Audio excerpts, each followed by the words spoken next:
Hello folks, it's the end of the week. Let's jump into some hobby nightmares. I hope you're having a wonderful day. Let's go first with, who is this? Admech Main, how's it going, dude? He says, good day North. Admech Main, back again with a couple of stories to hopefully to be judged by you. I don't judge stories, I read them out. And I give you my opinion on them, but I don't judge you for them. I try not to anyway. I would like to start by thanking you for reading out my previous nightmare. I said in my comment, an update that I sent, that I agree with everything you said, and I have grown a lot in the last 10 plus years since those incidents indeed happened. Today, I wanted to tell you a story of how I ended up quitting Magic the Gathering for good. By the end of high school, I was still very into Magic, and when I went off to college, I made sure to bring all of my cards so I could use them to meet new people in this new stage of my life. And I did.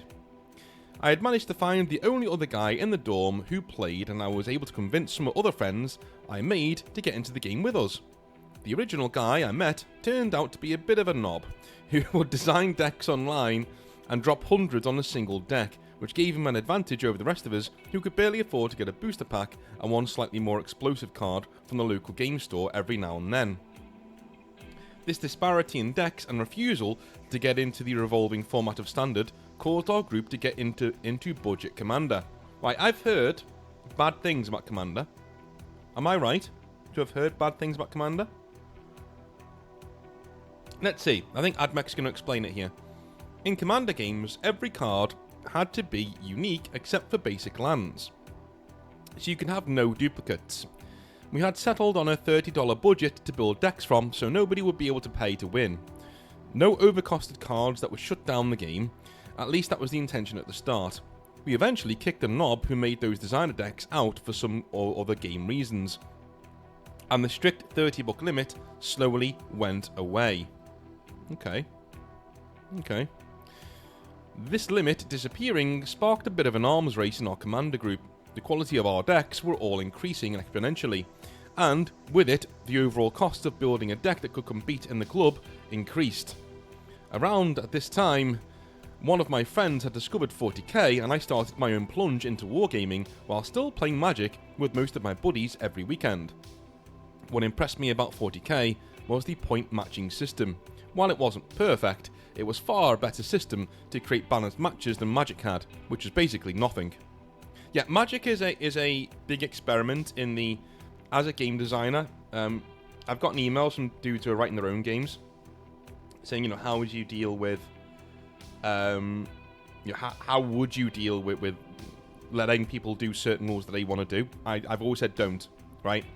If you're writing games for a tabletop card game, or rules for an RPG or a war game, you have to make sure that your rules are good out of the box and be very black and white. So yeah, certain things are not allowed. That's it, right? Don't give your players leeway. It sounds like you want to give them freedom. It sounds like it's very liberating, but it isn't. In fact, you're taking away from the game, the quality and the value of the game. And I've always said this on this channel. If you give gamers an inch, they'll take a mile. You give them a finger, they'll take an arm, right? You can't trust people not to be dicks, because most of them will be, if given the chance. Most players playing a competitive war game will go out of their way to make things unfun for the other person. Eventually, right? Because they want to win. That's just an unfortunate way. I know on Hobby Nightmares we hear all the time from people, even on the Discord, who say, yeah, I just play for fun, and they do just play for fun, but at the same time, at every single tournament I've been to, even if it's just like a 20-man tournament, there's always that one guy, right? Or maybe two, one or two, that guys. Now in a group, 20 plus strong, that's actually quite a high number. That's like 10% of the people there are playing for blood and are spoiling it for everybody else. That's a high number, dude, So, if you want to cut those kinds of people out, you need to write your rules properly. And don't give people any wiggle room. Magic the Gathering is the king of wiggle room with this kind of thing. It's be a dick the game, from what I've seen. Anyway, Slowly, I was focusing more on building up my collection of AdMech than improving my commander decks, and I was falling more and more behind, until, finally, one of our friends got really excited about a new deck he had made. We all got together for our weekend game night, and our buddy, who we will call C, for the purpose of the story, pulled out his new deck. I'm going to call him Clive, describing it only as a white-blue artifact deck. For this next section, context is needed for basics on how to play Magic. In order you play cards from your hand, and you need to spend a mana cost on the card before you can play it.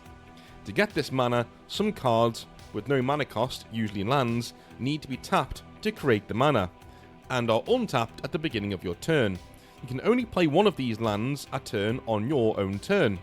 In order to attack anybody with creatures, you need to tap them up again and again, and they untap at the beginning of your turn. A large amount of the game involves tapping cards to use abilities or attack, or just to generally play the game and untapping them on your own turn. Our game starts and we are all doing our own things, shooting the crap and playing our decks. And I start to get confused. Our buddy Clive has been taking some very long turns that don't seem to be doing a lot. He's been using cards to draw more cards, but hasn't been doing too much. This is until he plays a combination of cards that I unfortunately don't remember the exact names of or wordings of, but it amounted to nobody was able to untap their cards in the game except for him. Suddenly, nobody can play the game anymore except for Clive, who didn't even have a solid way to actually end the game quickly after this point. This resulted in all of us waiting for 10 to 15 minutes for Clive to actually be able to end the game on his terms. I politely refused to play the next game. I was very frustrated. I just finished a game where I had to sit there and wait for the game to be over, and I wasn't going through that again. At a later time, I brought up to Clive about how frustrating his deck was to face, and instead of promising not to play it or to amend it in some way, he tried to give advice on cards I would need to buy and add to my decks that might stop his combo. I was done at this point. I wasn't buying more cards, and specifically changing my decks around for one specific deck that one friend only played every now and then. I realised at that moment I wasn't really having fun in Magic anymore, and I most certainly wasn't playing against that deck again. I started by simply bowing out of the games when Clive played that deck, and slowly stopped playing Magic altogether after that. Cheers, AdMech Main. Well, you made completely the right decision, dude. Completely. I stand with you on this. I think you've made a very good decision in choosing your own hobby time and saying, listen, this is my own hobby time. I'm not spending it with people who either don't respect my time or who, make things out to be not fun. So just leave. Yeah, and you did the right thing. The advice of, here's what you need to buy to beat my... Again, that's the main problem I have with Magic, right? With 40k, for all of its foibles and faults, even in 10th edition, if you face an army and it's really hard to beat, most of the time, if you play your army better, you will have a much better chance of beating that person, right? A lot of people will get triggered by that, but it's true. A lot of the time, in 40k, it's a case of one of the other models you didn't bring that day that you already own would have been a better choice in the battle you're going in. Very rarely do you play a game with somebody in 40k and you lose, and the advice they give you is buy more stuff, right? That's not usually the advice they give you. You need to buy more stuff that will combat exactly what I'm doing. That's very rarely the advice, okay? Because most of the time, if you're playing any faction, like if you're playing Space Marines, you're going to have a set list of stuff that all Space Marine armies have, just in the backlog somewhere, because of the box sets that you bought. So you've chosen to bring a certain list, and then the other person will say, hey, maybe assault intercessors will be better for capturing that point there. And you're like, oh yeah, I've got like 3 sets of those, because they came in different packs I've had over the years. The worst case scenario, you've not built them or painted them yet. Do you know what I mean? But most of the time, people aren't saying to you, you need to buy this so you can win, right? Games Workshop say that to you in a certain roundabout way, don't get me wrong. But if you're facing somebody, their advice will very rarely be, go buy more stuff, right? In terms of Magic, it seems to be that's the advice. You haven't beaten me. Okay, well, yeah, you had no way of beating this army. Okay, well, go buy more shit. Go buy more stuff, and, maybe you can beat me. Yeah, it becomes a point where people get sick of putting their hands in their wallets. Anyway, let's move on to Tyler. He says, "Hi North, Tyler here. I'm writing about my first hobby nightmare. I randomly found your channel when one of your videos auto-played when the one I was listening to ended at work and thought, who is this angry British dude and why is he talking about Warhammer? And man, am I not more glad to have looked upon your channel." You're not more glad? Or are you just glad? Not more glad means that you're very unhappy that you stumbled across my channel. But anyway, trying to get through all these hobby nightmares whilst working has been awesome, and hearing you go off on tangents or giving advice has been a complete joy. Now this is a thing. Some people like that, some people don't. If you don't like me going off on tangents, I've got bad news about the rest of the hobby nightmares that are on this channel. So you may as well stop watching now. Like reading verbatim is boring. Like, you could just go read these yourself. I could just post them somewhere. You can always go and read them yourself if you wanted to do that. You know what I mean? I think the experience of hobby nightmares is listening to me read them out, but also respond to them in real time and have some fun. I can be quite unhinged at times, I suppose. You are angry, a British hobby man, but you're also a very down-to-earth dude, and I appreciate what you do for the community. Cheers, dude. Speaking of community, I've known about Warhammer for years, but only recently, at the beginning of 2025, decided to get into the actual model building hobby, building my Tau army and playing Kill Team. Kill Team has been fun, and my first ever units were Vespids. Oh, that's quite rare. Isn't it? Isn't that quite rare? You attach some photos of them, you say. Okay, let's put them down here. Excellent. Below I've attached some images of my models, and I think I did pretty okay on them, but no need to show them off if you don't want to. I really like the Tau auxiliaries, and they're my focus in my aggressive Tau melee army. This is important because it is a big part of the nightmare. A Tau melee army. Okay. Alright, well, let's have a look at these. That has probably piqued the interest of a lot of people watching the Hobby Nightmare episode. Let's have a little look. Alright, these are your Vespids, are they not? Yes, they are. These are pretty cool. Are these third party or are these Games Workshop?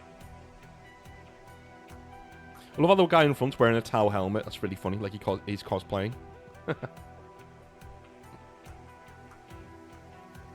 That's awesome.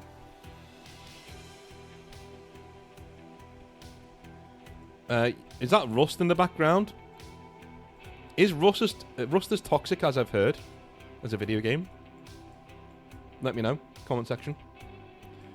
And here are your Tau. These are cool, man. These are cool. Alrighty. Let's move on to the Hobby Nightmare. This was about 2 months ago, and to begin, I have never played actual Warhammer, save for like 2 games as a kid, when my friend was introducing me to the hobby. So when I needed a new hobby to work on in 2025, after leaving Magic the Gathering, oh my god, everyone's leaving, I figured I'd dip my toes into Warhammer again. Starting with some lore, I settled on the Tau, more specifically, Farsight and Enclaves and the 2 different species within the Tau Empire. I love my Vespids, and the Kroot are so cool when they work in the lore. I'm building up 18 Krootox Rampagers, as they are cool and have actually decent melee for Tau, but I've never actually played Warhammer with them. Kill Team is where I started accidentally, when I was told the box of Vespids I had to work with, in both Big Warhammer and the side game, worked really well in Kill Team. I've loved Kill Team, but my eyes have always been set on the big game itself, and through my local hobby store's Discord, I found somebody who seemed super enthusiastic to play against something other than Space Marines. I'll change his name to Kevin for this hobby nightmare. Alrighty, let me have a quick sip of tea before I go any further. Alright. I've never met Kevin before, but he seemed like an alright dude. We talked for a little bit about my army, and he plays Ultramarines. I figured that would be thematic for my first game, going up against the poster boys of the Imperium with my aggressive Tau list. We settled on a 1,500 point game for our points. He mentioned he didn't want to overwhelm me with too much, but still wanted me to use a majority of the army I'd built up, which I thought was considerate of him. He seemed like a good dude, and after asking for his list and setting a day to play, I shared mine with him. It is important to know I sent my first list and told him that I was excited and that I'd see him at our chosen day. He didn't say anything about my list afterwards, which I figured was normal, as we had a date set now. I took a look at his list a little while later, and after reading up on some units of his, I noticed he was playing heavy anti-vehicle.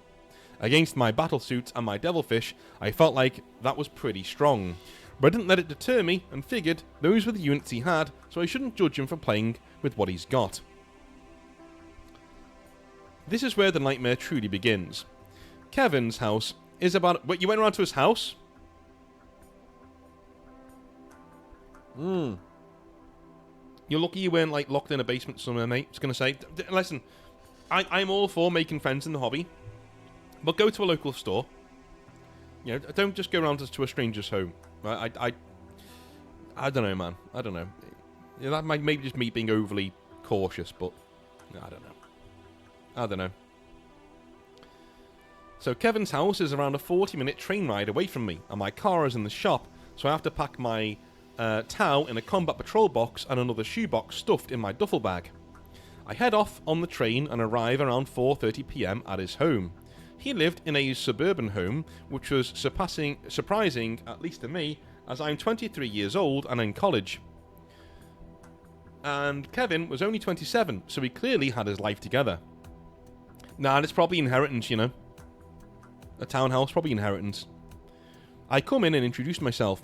I've never seen Kevin before, but man, I thought I was skinny. He is this 6'6", skin on bones skeleton of a human being who clearly hadn't taken any sort of shower in at least a few days. His body odour was rancid, and as I shook his hand, I noticed it was sweaty. You're gonna end up in a basement. Squeal like a pig, boy. That's gonna be you. I've played Magic the Gathering, and I can handle a bit of body odour, so I entered his house, and despite first impressions, it seemed pretty normal. Kevin said he had the table and terrain all set up, and asked if I had my codex. I said no, and that I used an app for all my stuff on my phone. He seemed annoyed, saying a codex was vital to play the game, but we went downstairs anyway. Here we go. This is where you see the strap on. Sorry. The first thing I noticed was the table. This gorgeous long table strewn together with incredibly painted L-shaped ruins and trees. Honestly, I wish I had a picture, because he made L-shaped ruins look so good despite everybody not liking them online. The second thing I noticed was a huge shelf to one side of the room. Remember how I said he was taking an anti-vehicle list, but that I shouldn't be too judgmental because that's probably all he had to play with? North, I'm not kidding when I say this man had, at very rough newbie estimate, at least 7,000 points worth of Ultramarines and various other Space Marines. All of them blue, some of them not. A lot of them blue, some of them not. This guy was Games Workshop's best customer. Tanks coloured blue lined this giant shelf. Ships and hundreds of Space Marines. Some Black Templars too, but in the sea of blue men, it was easy to spot colour variations. I was absolutely stunned and floored. But then, I remember his anti-vehicle list. All benefit of the doubt was gone. He made the list to counter battlesuits. Honestly, I don't think it was too bad, but thought it was kinda scummy. Luckily, I played a lot of auxiliaries, and he just assumed I'd play Tau battlesuits as Tau, and stopped there. After being in awe of his most impressive, better painted plastic crack addiction than mine, we got to the board. I began taking out my Tau. First, Farsight, which is probably my best work, at least for the guy who's only been doing the hobby for about 3 months at this time. I began taking out some Crisis suits, my Devilfish, and my Kroot and Vespids. We were having small talk, just complimenting his army, and him saying he liked my Farsight. Then he saw my Vespids. Word for word, here is our conversation. It is still fresh in my mind with how absurd it is. What are those? Kevin asked. My Vespids. The new Kill Team box has a 40k sheet, I responded. I have to urge how pompous this guy sounded. Seriously, royalty isn't this snarky, and I quote, Commander Farsight left the Tau Empire, the main one. He cannot have Kroot or any other bee species in his army as per the rules. He is his own sub-faction, and without ethereals, you cannot have other factions in your Tau army. Unquote. At this point, I'm confused. I'm not new to the lore, and I know Commander Farsight definitely has auxiliaries in his enclaves. I tried to explain that Google and Reddit said it was alright for him to take Kroot and Vespids, in which he then told me that Google and Reddit didn't dictate the law, that without ethereals present, the army wouldn't work together. Half my army is Kroot, so he told me I needed to remove Farsight or the auxiliaries from the army before we played. I really liked Farsight, and the idea of aggressive melee Tau that went against everything that Tau usually are is super rebellious Farsight Enclave stuff. I asked him if we could make this one exception, and next time I bring an ethereal or leave out the Kroot. He told me in a more raised up tone of voice, not shouting, but clearly growing more agitated, "No, remove Farsight or play without your Kroot, those are the rules. Pick up your fucking models and leave. Leave. Agree to disagree. Pick up your... He's shown you his true colours, he's shown you who he is. Leave. Walk out. You're done. You are done here, my friend. This is finished. Okay? You try to be reasonable. You try to be nice. He's still being a dick, so pick up your models and walk. If you stay... I'm serious, mate, right? One sec. If you stay here and play this game, you're your own hobby nightmare. This is so obvious this guy's a dickhead. Right? If you stay... I don't care if you win or lose. If you play this game now, there's a lot left of this hobby nightmare. If you play this game now, I'm assuming you do. Dude, you did it to yourself. He's shown you who he is. He's shown you he's a waste of skin, a waste of time, a waste of breath. Stop playing, pocket your models, and walk. Right? Get back on that train and take the 45-minute travel time as just a, you know, a thought experiment. Listen to some videos, listen to some music, have some, you know, chill out for a bit, and go home. I'm very annoyed at this point.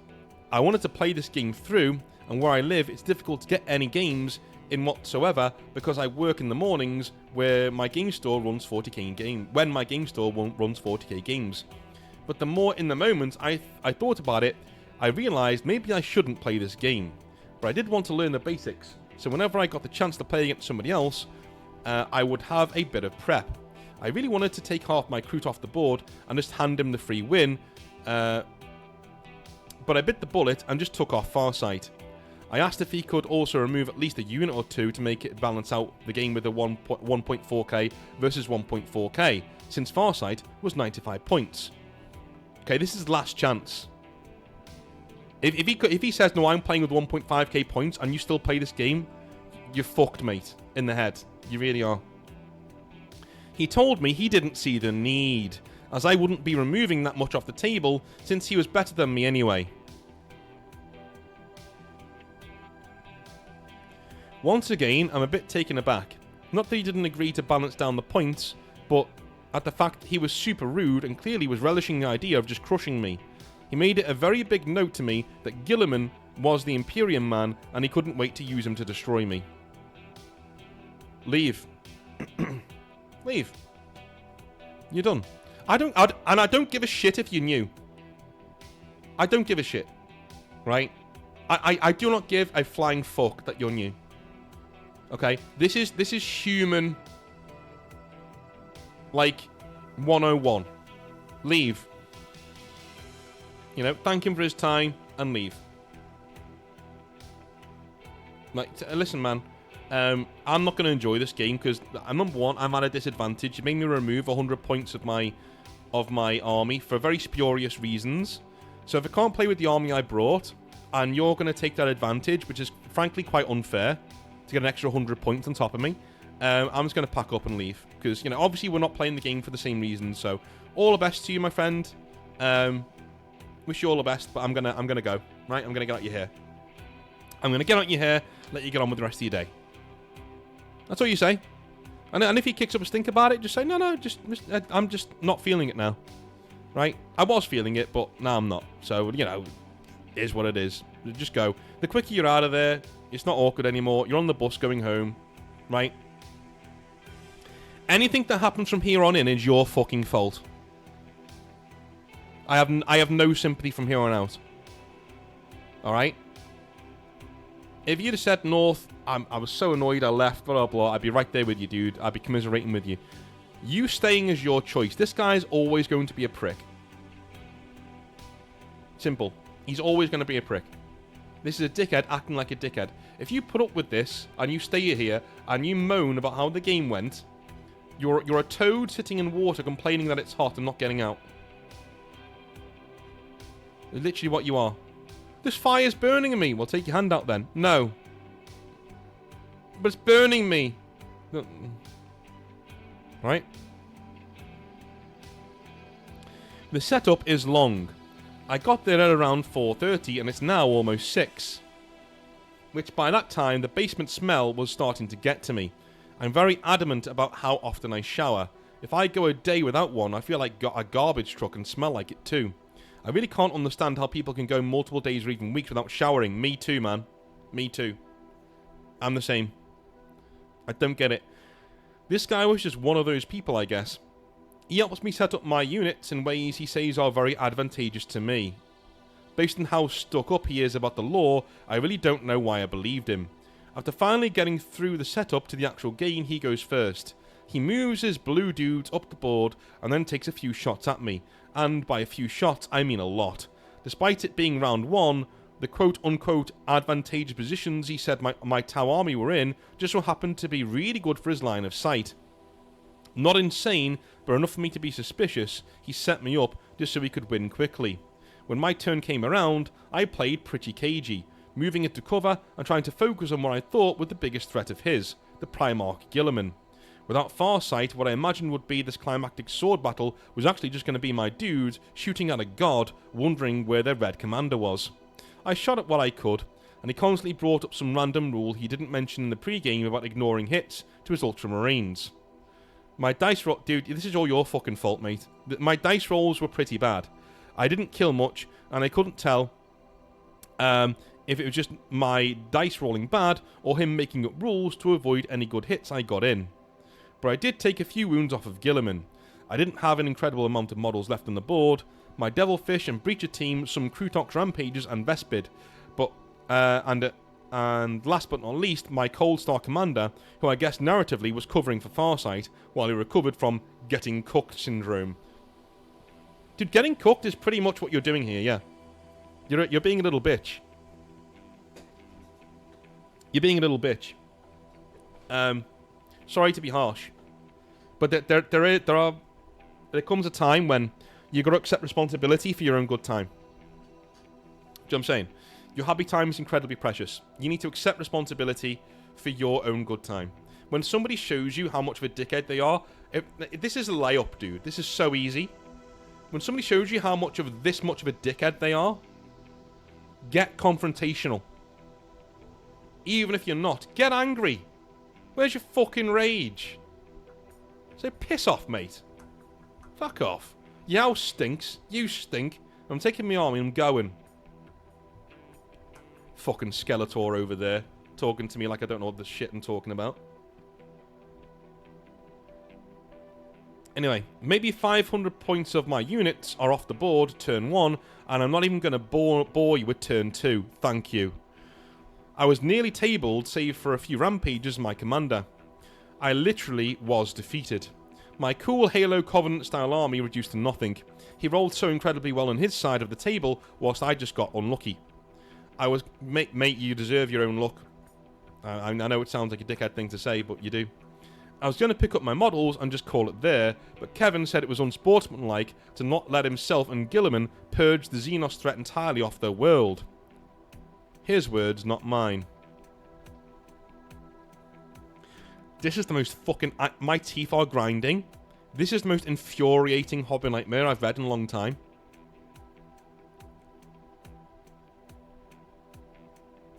I swear to God.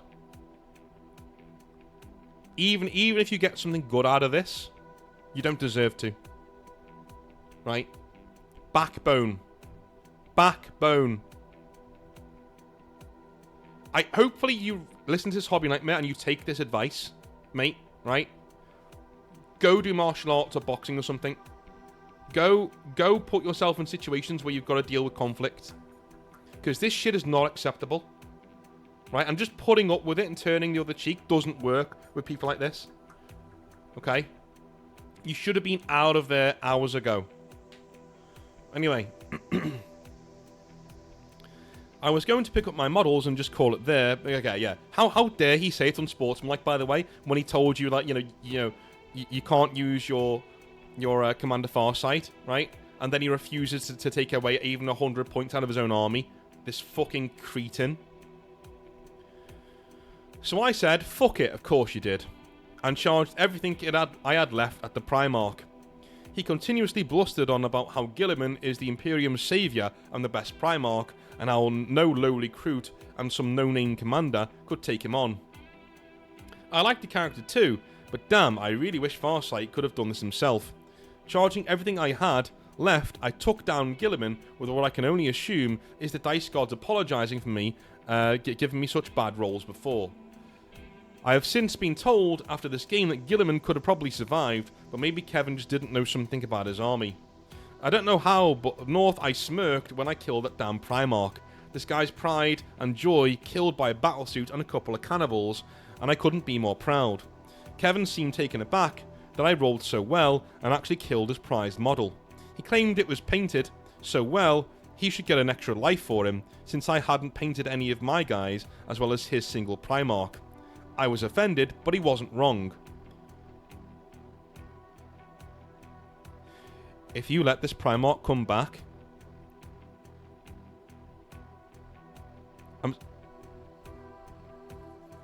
If you let him bring this Primarch back, right, I'm going to insult you. And your ancestors. Because you've driven me to this, right? Let me read on. I had only ever painted minis for a few months, and this guy clearly put more work in to one Space Marine than I did my entire army. I thought he was joking about the wounds, but he looked at me, his eyes pleading with me to agree. And as if I actually thought being good at painting meant my Hail Mary of a charge was worth nothing.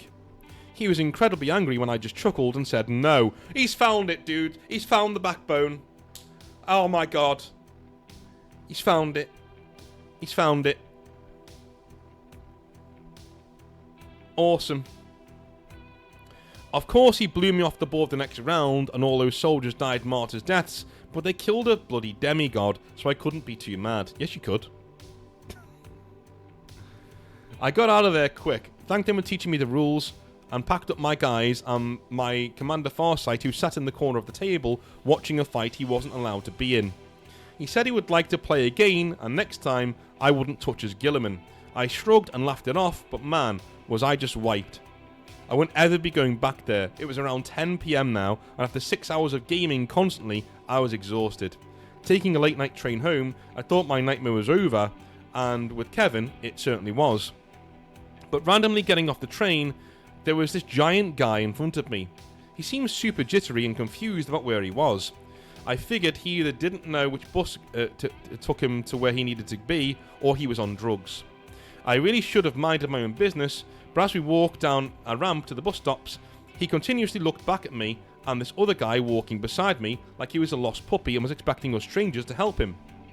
He was a shorter, stockier dude, and he stops at the bottom of the ramp, so naturally, expecting him to need help, I stop and take out my earbuds. The random guy who was next to me also stopped. The jittery guy then asked us what our problem was.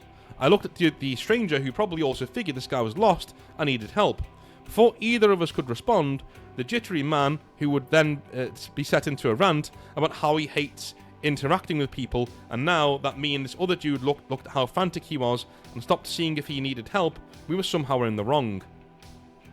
I said that I apologised. I just saw he was frantic about whatever and figured I would see if he needed help finding a bus or something. The stranger sort of stood there stunned, saying nothing, but can't blame him. The jittery man then told me there I was again going on and talking to him. He then went on to explain unprompted that he had a website for people like me. North, I cannot for the life of me remember the name of this website. It was somewhere along the lines of Betas in the Wild or some shit like that. Dude, I'm gonna be honest with you, he's not wrong. I'm with the bum. He's not wrong. You have some serious beta energy. I'm gonna say that right now. Putting up with this kind of shit for as long as you did. This is like dude, God, or the universe, or whatever it is, put him in your path.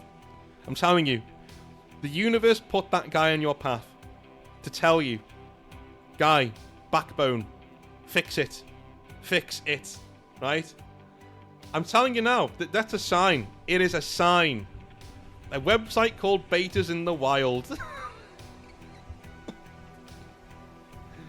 Dude, I'm sure you're a lovely guy. And, please don't get offended by what I've said, right? But this was infuriating to read so far. And nothing happens, I never say nothing happens for no reason. But no, what I'm saying is that this seems too much like Providence. Too much like Providence. This guy's been placed in your path, my friend. The universe has said, don't you ever do this shit ever again, right? Anyway, I told him he was the one constantly looking back at us on the ramp, and he seemed like he needed help. But he then told us he has social anxiety and told me off for speaking to him again, as if explaining myself was just continuing his suffering.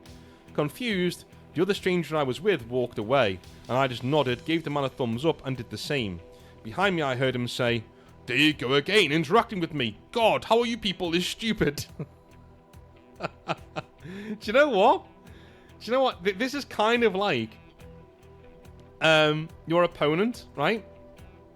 It's kind of like your opponent saying to you, like, I'm a dickhead, why are you still playing this game with me? I'm telling you now, dude, the universe put this bum in your path for a reason. I'm telling you. That ending was just an extra side story, but I hope this paints a picture of just how weird a day I had, and how maybe I'll just stick to Kill Team, where Primarch stands and aggressive but somehow anxious individuals are not really present. Thanks for reading, lol. Keep making good content. Let me know if I'm maybe the asshole here. Everything is biased because, it's my life. Maybe I just wasn't putting the pieces together. Anyway, hope this wasn't too long. Have a good day. No, mate. Listen, Tyler. You seem like a nice dude, a really cool guy, and you know what? You seem like the kind of guy I would actually quite like to go for a pint or a coffee with. You know what I mean? To talk hobby, to talk shop, things like that. But if you don't work on this, you're going to be in situations where people are going to walk over you, and you're going to start to get more and more and more angry and more reserved, and in yourself. And bitter. You'll be embittered. Until one day you blow up on somebody who doesn't deserve it.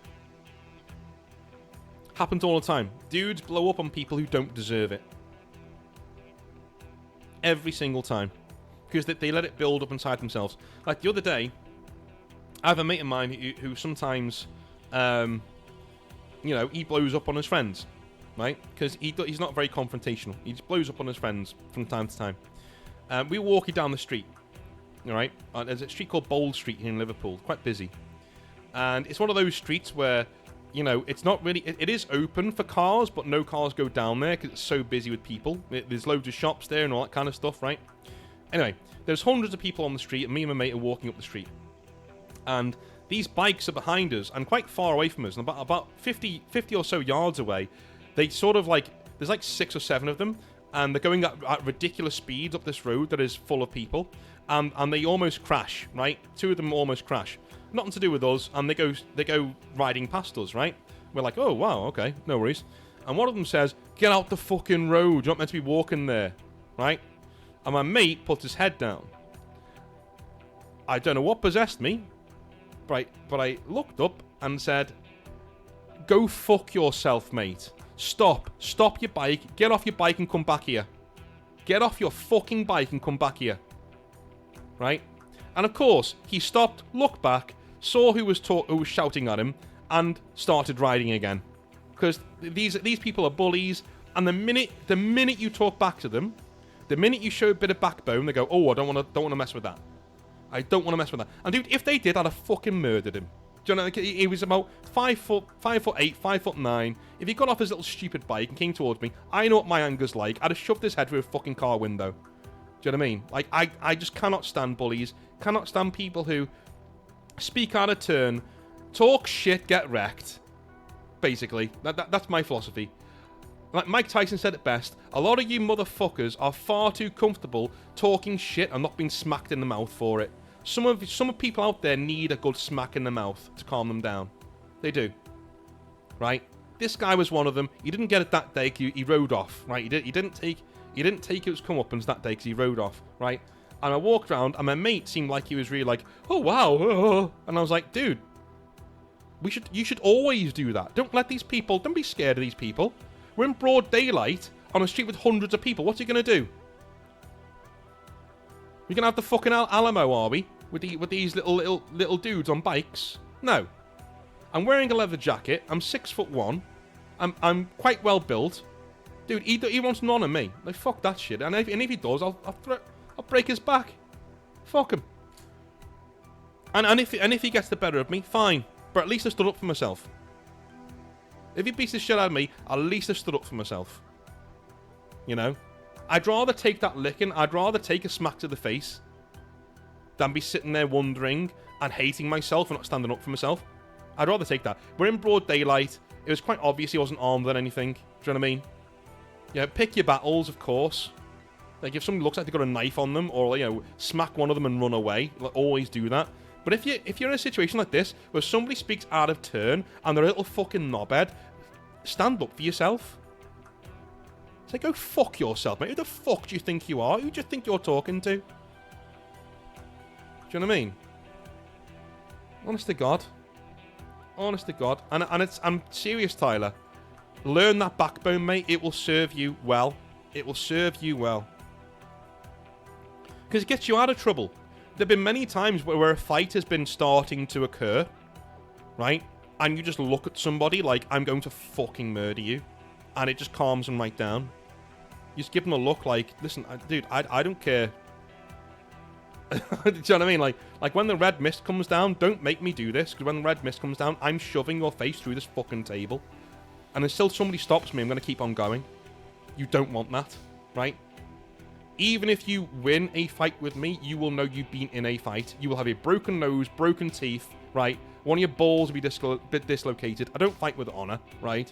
Don't do that with me. Right? Even if you beat me up, you'll wish you hadn't. You will wish you hadn't. And guys who are, you know, well-versed in fights will not get into a fight with you. They'll be like, yeah, I'm skirting that. No, thank you. No, thank you. Right? Working in bars, the amount of bouncers I've gotten to leave me alone when I've been at work back in the day, just by having that attitude of, I don't give a shit how big you are, right? I will knock one of your teeth out. I will put you in the fucking dentist.